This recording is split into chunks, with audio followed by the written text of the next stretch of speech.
a bubble. And it's not representing section section 7 fluorine.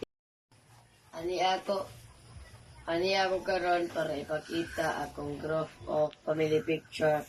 Mao din akong story sa first picture.